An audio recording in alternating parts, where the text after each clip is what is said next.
रोज आनंद प्राप्त झाल्याशिवाय राहणार नाही. याला जगण्याची जिजीविषा म्हणतात. कशाला जिजीविषा म्हणतात? आपण मरूच नाही वाटतं त्याला जीव म्हणतात, आणि आपण मेलो तरी आपला मृत्यू मंगल व्हावा याला शिव म्हणतात. आपण थांबणार आहोत. एका मिनिटासाठी तुम्हाला सांगतो, सावध करून जातो. आपले प्रयत्न सदैव जिवंत राहण्यासाठीच आहे की आपलं मरण मंगल करण्यासाठी आहे? मरण मंगल नक्की कसं वाटते आपल्याला? म्हणजे आपल्याला गोळ्या संपल्यावर जास्त काळजी वाटते की हरिपाठ संपल्यावर? रामकृष्ण बरोबर आहे. 4-5 बीपीच्या गोळ्या राहायच्या अगोदरच स्ट्रीप आणून ठेवते. जेवढी काळजी गोळ्याची तेवढी हरिपाठाची नाही. मी म्हणत नाही तुम्हाला गोळ्या घेऊ नका म्हणून, हा, पण गोळ्या घेऊन आयुष्य वाढणार नाही. हा, प्रवास सुखाचा होईल. आलं का लक्षात? जीवन जगण्याचा प्रवास औषध गोळ्या घेऊन सुखाचा होईल, आयुष्य नाही वाढणार. पण हरिपाठ घेऊन मृत्यू मंगल झाल्याशिवाय राहणार नाही, लक्षात ठेवा. हे महत्वाचं. कारण रोग हा औषधीने बरा होत असतो आणि भोग हा भोगून संपवावा लागतो. औषध घेऊन जर दुरुस्त होत नसेल तर त्याला भोग म्हणावं. काय म्हणावं? भोग. आता काय कर? भोग. त्याला काय करावं? भोग. भोग त्याला काय म्हणतात? भोग. काय करावं महाराज? रुपया हुंडा घेतला नाही, चांगल्या घरातली पोरगी आणली, पण कशीच चांगली वागणं. भोग. त्याला काय म्हणावं? त्याला कोण्या मेडिकल मध्ये औषध नाही. भोग. हा, काय झालं? भोग. झाड जाणी जे फुले, माणूस जाणी जे बोले, भोगे जाणी जे केले पूर्वजन्मीचे, भोग तो न घडे संचिता वाचोणी, करावे ते मनी समाधान. साखर गोड आहे की कडू? नक्की नक्की नक्की. कशी आहे? गोड आहे. ज्याला शुगर झाली त्याला कशी लागल? रामकृष्ण. त्याला कशी लागल? दुश्मनासारखी आहे. भोग. रामकृष्ण. त्याला काय म्हणतात? इतके माणसं भेटतात महाराज, काय करावं, सगळं काय आहे, हो, पण शुगर झाली. मग मस्त हिरव्या मिरच्याचा ठेसा खायचा, भाकर खायची. महाराज मुळे यात्रा देते. काय करावं? तळलेले पदार्थ खावा महाराज, ऍसिडिटी होते. मग आता एक काम कर, सपक मुगाचं वरण भाकर खाय, बस. भोग. भोग याला काय म्हणतात? आपण कोण सुटलो? कितीही प्रयत्न केले, तुम्ही कितीही प्रयत्न केले तरी गाडी एक दिवस बंद पडणार. आएगी नोटिस तब जमानत न होगी, पल्ले में तेरे कुछ अमानत न होगी, हो करके कैदी तुझे चलना पड़ेगा, रे मन मुसाफिर निकलना पड़ेगा, भाड़े के भुवन को क्या तुम संभाले, इसका किराया तो देना पड़ेगा, रे मन मुसाफिर निकलना पड़ेगा. भाऊ, किती चांगली एसटी असली तरी एसटीत बसण्याचा अधिकार तिकीट आहे तोपर्यंत. तिकीट संपलं, घंटी वाजली, खटकन उतरा. हा, आणि तिकिटाची गंमत अशी आहे भाऊसाहेब, मागची माणसं ऐका, बसतानाच ठरवलं जातं तिकीट कुठे उतरायचं ते. अगोदर उतरायचं ठरवायचं, नंतर बसायचं. बरोबर आहे? असंच आहे का बापू? अगोदर उतरायचं ठरवायचं, नंतर बसायचं. हा प्रवासाचा नियम. तसा अगोदर मृत्यूची तारीख ठरल्या जाईल, नंतर जन्म होईल. हा जन्माच्या प्रवासाचा नियम. रामकृष्ण हरी. आणि इथं सगळे त्याच लाईनला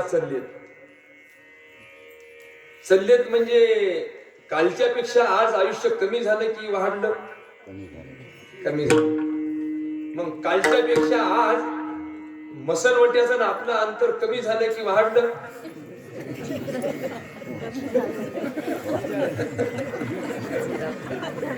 काय झालं?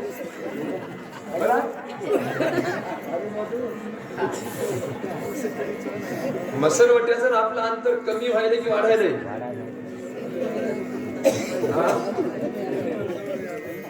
म्हणजे धीरे धीरे आपण सगळे कुणीकडे चाललो? रामकृष्ण हरी. वाटायला असेल आपल्याला, पण आपली बॉडी कुणीकडे चालली? एक पिस एसटी नांदेडला जाणाऱ्या, आणि ते म्हणला तू काही कर रे, पण मला नांदेडला जायचं नाही. कुणाला म्हणले? ड्रायव्हरला. कंडक्टरला म्हणला तू काही कर, पण मला नांदेडला जायचं नाही. तू जाशील, तुझा बाप जाईल, पण मी नांदेडला जाणार नाही. असं म्हणता म्हणतात नांदेड आले. रामकृष्ण हरी. कळालं का?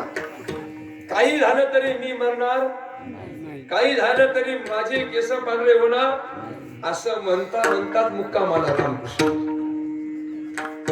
एक दिन पडेगा सब कोई जाना, साथ न आए कोई महल खजाना, रेमन मुसाफिर निकलना पड़ेगा, काया कुटी खाली करना पड़ेगा. 9 भी मर गए, 10 भी मर गए, मर गए 1,84,000. 33 कोटि देवता मर गए, पड़े काल के फांसी. जम का अजब तड़ाका बे, तू क्या जाने लड़का बे. इथं येत नाही पुरो आले अवतार, येरते पामर जीव किती. मुक्काम संपत जातो, पण हे कळाल्यानंतर, हे सगळं कळल्यानंतर, शिवतत्व रहस्य जाणल्यानंतर सहज मृत्यूला माणूस सामोरं जातो. यांना मृत्यू मंगल करणं म्हणतात. जावं तर लागणारच आहे, कारण एक धागा सुखाचा, 100 दागे दुःखाचे. जरतारी हे वस्त्र मानवा आहे तुझ्या आयुष्याचे. येसी उघडा जासी उघडा, पांगरसी जरी कसला कपडा. कपड्यासाठी करशी नाटक 3 प्रवेशाचे. जरतारी हे वस्त्र मानवा तुझ्या आयुष्याचे. जावं लागणार आहे, पण जात असताना आत्मा न मरती है न पैदा होती है, न जायते म्रियते वा कदाचिन नायम हत्वा भविता वा न भूया. अजो नित्य शाश्वतोयम पुराणो न हन्यते हन्यमाने शरीरे. शरीराला जाळल्यानंतर आत्मा जळत नाही, तस मृत्यू हा शरीराचा की आत्म्याचा? विनेकरी आपलं काय चालू? आनंद चलू द्या. मृत्यू हा आत्म्याचा की शरीराचा? शेवट शरीराचा की आत्म्याचा? कदाचित आपल्या मोबाईलचा हँडसेट फुटला तर हँडसेट बदलावा लागतं की कार्ड बदलावं लागतं? मागची माणसं अरे काय बदलावं लागते म्हणलं? हँडसेट बदलावा लागतो. कार्ड जशाला तसंच राहतं. तसं आत्मा जशाला तसाच असतो, फक्त शरीर बदलावं लागतं. मग कोणाला हँडसेट पाकिस्तानात भेटल,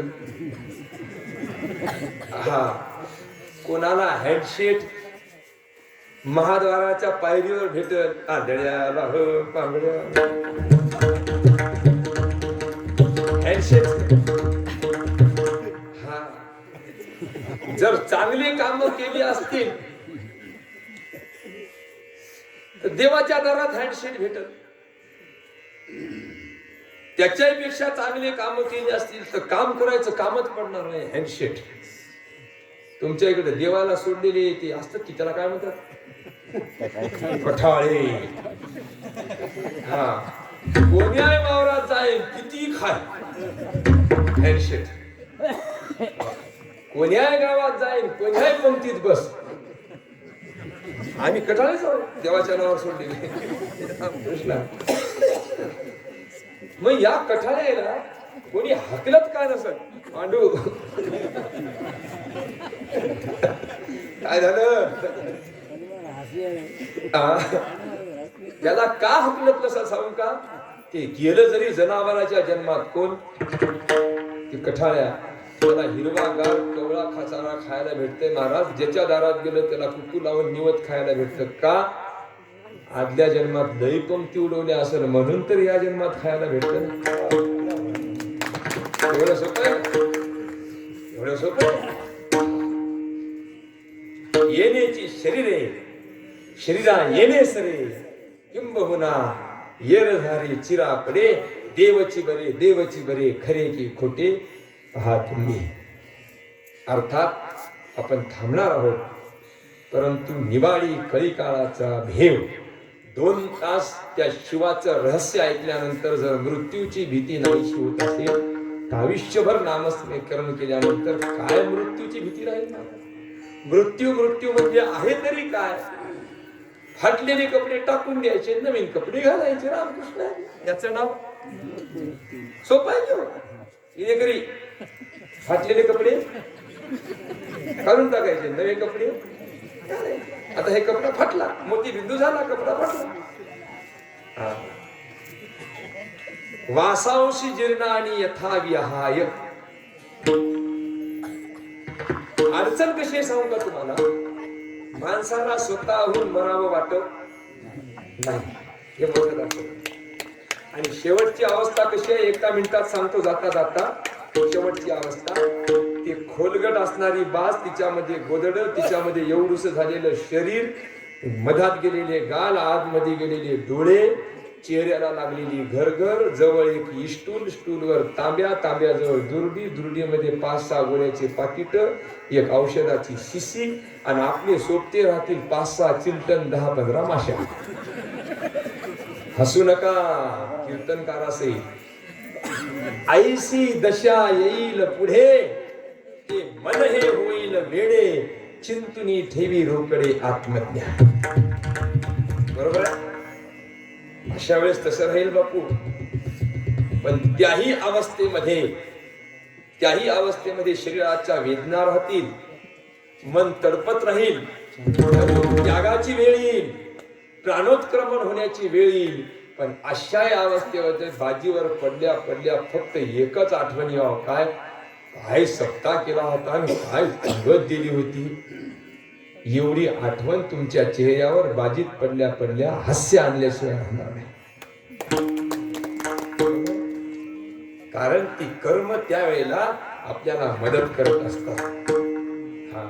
आणि मग शब्द बाहेर निघतात. आता निश्चिंतीने पावलो विसावा, हुंटलिया धावा तृष्णे चिया, काम नाही झालो पाही रिकामा, याजसाठी केला होता अट्टहास शेवटचा दिवस. यथामती यथावकाश. बऱ्याच दिवसाच्या वियोगानंतर तुम्हा सर्व पारडीवासियांची भेट झाली. कधी कीर्तन नसलं तरी या वाटतं, पण रस्त्यावर नाही, दुसरं काहीच नाही. आठवण येते. कारण परमार्थ टिकवणारी माणसं जास्त श्रीमंत असण्याची गरज नाही, मनानं श्रीमंत पाहिजे. आलं का लक्षात? इवलासा असणार आपलं गाव, मुलमजुरी करून काम धंदे करून पोट भरून आपला परमार्थ करायचा आहे महाराज. हे खूप महत्वाचं आहे. सत्य खूप मोठाले असतात ते आम्हाला भेटतात, पण ते सत्य झाले की विसरून जातात. कारण सत्य झाली की त्याचे हप्ते सुरू होतात. आपलं तसं नाही. म्हणून आपापल्या परीनं का होईना भगवान परमात्म्याचा नेम देवानं आपल्याकडून करून घ्यावा, तो चालावा, काबाड कष्ट करावे, 4 पैसे जमा करावे, गावचं वैभव, गावचा उत्सव साजरा करावा, देवानं परमात्म्यानं सेवा करून घ्यावी. पिढ्यानपिढ्या ही सेवा तुमच्याकडून या पारडीमध्ये व्हावी, एवढी देवाच्या चरणारविंदावर प्रार्थना. 7 दिवस अन्नदान करणारे अन्नदाते, 7 दिवस कीर्तन करणारे कीर्तनकार, काकडा हरिपाठ करणारी भजनी मंडळ, शिवकथा करणारे शिवकथाकार, सर्व संगीत प्रेमी मंडळी, परमार्थ अनुरागी मंडळी, सगळ्यांच्या चरणारविंदावर हे आजचं कथा पुष्प कीर्तन पुष्प अर्पण करून वाणीला पूर्ण विराम. ज्ञानेश्वर माऊली ज्ञानराज माऊली ज्ञानेश्वर माऊली ज्ञानराज माऊली